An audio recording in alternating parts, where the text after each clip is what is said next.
Sanjay, learning আর programming এ আপনাদের স্বাগত। আজকের টিউটোরিয়ালে আমরা দেখব কিভাবে আমরা প্লট কমান্ড ব্যবহার করে বিভিন্ন ধরনের চার্ট তৈরি করতে পারি।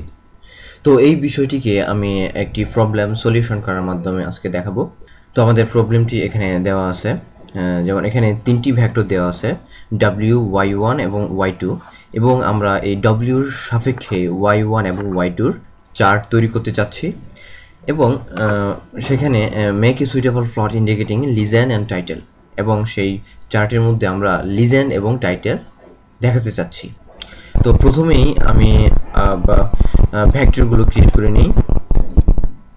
হ্যাঁ, আমার ভেক্টরগুলো ক্রিয়েট হয়ে গেছে। এখানে w, y1 এবং y2 ভেক্টরগুলো ক্রিয়েট হয়ে গেছে, যার সাইজ হচ্ছে 20, এবং এখানে সর্ট ফাংশনটি ব্যবহার করা হয়েছে। সর্ট ফাংশনটি মানে হচ্ছে আমি যদি আমার ডেটাগুলোকে অ্যাসেন্ডিং অর্ডারে সাজাতে চাই, তখন আমরা এই সর্ট ফাংশনটি ব্যবহার করে থাকি। তো প্রথমেই আমি w সাপেক্ষে y1 এর একটি চার্ট তৈরি করি। তো এই চার্ট তৈরি করার জন্য আমাকে যে কমান্ডটি লিখতে হবে সেটা হচ্ছে প্লট কমান্ড w, y1। হ্যাঁ, তাহলে দেখুন আমাদের এখানে w সাপেক্ষে y1 এর চার্টটি তৈরি হয়ে গেছে। এখন আমি যদি এই চার্টে একটা সুনির্দিষ্ট একটি লাইন আঁকতে চাই, তাহলে আমি যেই কমান্ডটি এখানে ব্যবহার করব type টাইপ ইকুয়ালস হবে আমাদের লাইন, অর্থাৎ l। এবং আমি যদি x অক্ষে একটি টাইটেল এবং y অক্ষে যদি টাইটেল দিতে চাই, তাহলে আমি এখানে লিখব x স্ল্যাব ইকুয়ালস, ধরুন আমার টাইটেলটি হচ্ছে x ভ্যালুজ। দেন আমি যদি y অক্ষে টাইটেল দিতে চাই, এবং ধরুন আমার y অক্ষের টাইটেলটি হচ্ছে y ভ্যালুজ।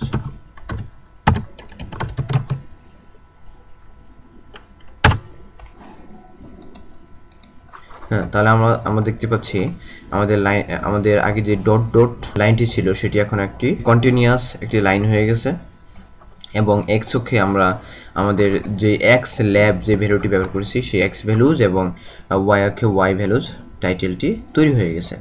আমাদের কোশ্চেনে ছিল, অর্থাৎ আমাদের প্রবলেমে ছিল make a suitable plot indicating legend and title. এবং আমি যদি এই গ্রাফটির, অর্থাৎ এই চার্টটির যদি একটি টাইটেল দিতে চাই, তাহলে আমায় যে কমান্ডটি ব্যবহার করব সেটি হচ্ছে মেইন ইকুয়ালস, ধরুন আমাদের টাইটেল হচ্ছে গ্রাফ টাইটেল।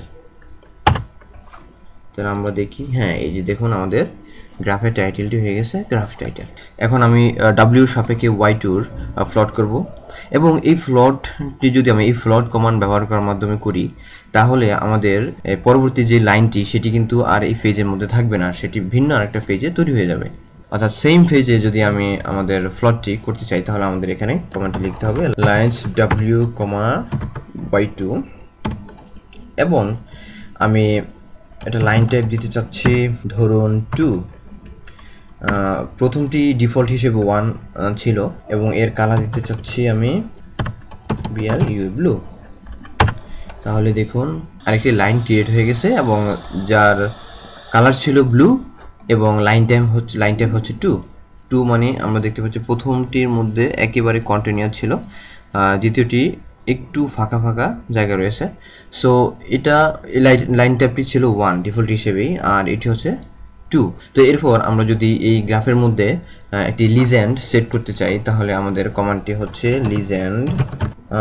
আমরা লিজেন্ডটি বসাবো -1.5 এবং 1.5 এই এরিয়ার মধ্যে আমরা বসাতে চাচ্ছি। তাহলে আমাদেরকে এখানে এরিয়াটা উল্লেখ করে দিতে হবে -1.5 দেন 1.5, এবং আমাদের লিজেন্ডের মধ্যে যে দুটি ভেক্টরের নাম থাকবে সেগুলো হচ্ছে y1, y2। দেন আমাদের লাইন টাইপ হচ্ছে 1, 2। প্রথমটি 1 ছিল, দ্বিতীয়টি 2। এরপর আমাদের ছিল কালার ইকুয়ালস, এরপর আমাদের ছিল কালার, আর কালার ইকুয়ালস ছিল প্রথমটি ডিফল্ট হিসেবে ব্ল্যাক ছিল এবং দ্বিতীয়টি ছিল আমি দিয়েছি, দ্বিতীয়টি হচ্ছে ব্লু। তাহলে আমি দেখি, হ্যাঁ এই যে দেখুন আমাদের লিজেন্ডটি এখানে তৈরি হয়ে গেছে। তাহলে আমি যদি একটু ব্যাখ্যা করি তাহলে বিষয়টি হচ্ছে এরকম, এখানে লিজেন্ড -1515 এর মানে হচ্ছে আমাদের লিজেন্ডটির অবস্থান আমরা দেখাতে চাচ্ছি যে -15 এবং 15 এর মধ্যে এটা তৈরি হবে। আর CY1 Y2 মানে হচ্ছে এই দুটি, অর্থাৎ Y1 এবং Y2কে আমরা শুকোতে চাচ্ছি। এবং লাইন টাইপ হচ্ছে এই যে প্রথমটি যেটি লাইন টাইপ ছিল, আর দ্বিতীয়টি হচ্ছে Y2 যে ডট ডট যেটা দেখতে চাচ্ছি এটা। এবং আমরা দেখেছি কালার ছিল ব্ল্যাক এবং ব্লু।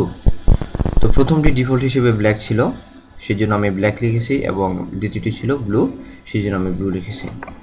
তো এইভাবে আমার প্লট কমান্ড ব্যবহার করে বিভিন্ন ধরনের চার্ট তৈরি করতে পারি। তো পরবর্তীতে আমি যে বিষয়টি দেখব সেটি হচ্ছে multiple plots on the same phase, অর্থাৎ কীভাবে আমরা একই ফেজের মধ্যে মাল্টিপল প্লট তৈরি করতে পারি। তো মাল্টিপল প্লট তৈরি করার জন্য আমাদেরকে প্রথমেই যেটি করতে হবে সেটি হচ্ছে ওই ফেজে কয়টি রো এবং কয়টি কলাম আমরা ব্যবহার করতে চাই সেটা আমাদেরকে বলে দিতে হবে, এবং সেটা আমরা কি রো ওয়াইজ নাকি কলাম ওয়াইজ ব্যবহার করতে চাচ্ছি সেটাও আমাদের বলে দিতে হবে। তো তার জন্য যে কমান্ডটি সেটি হচ্ছে পার mf রো সি 22 এর মানে হচ্ছে mf রো এর মানে হচ্ছে আমি রো ওয়াইজ ব্যবহার করতে চাচ্ছি, এবং C22 মানে হচ্ছে আমার এখানে দুটো কলাম এবং দুটো রো হবে। এবং আমি যদি এখানে কলাম ওয়াইজ ব্যবহার করতে চাই তাহলে আমি এখানে COL লিখে দেব। তো আমার স্পেস তৈরি হয়ে গেছে। এখন আমি প্লট করব। প্লট আমি আগের যেই ভেক্টর ক্রিয়েট করেছি অর্থাৎ W এবং Y1 এই দুটো ভেক্টরকে ব্যবহার করে আমি এখন প্লটটি তৈরি করব। W, Y1। তাহলে আমরা দেখতে পাচ্ছি আমাদের চার্টটি এখানে তৈরি হয়ে গেছে। দেন আমরা দেখব আমাদের দ্বিতীয় চার্টটি তৈরি হয়ে গেছে, এবং অবশ্যই সেটা র ওয়াইজ হচ্ছে আমরা দেখতে পাচ্ছি। দেন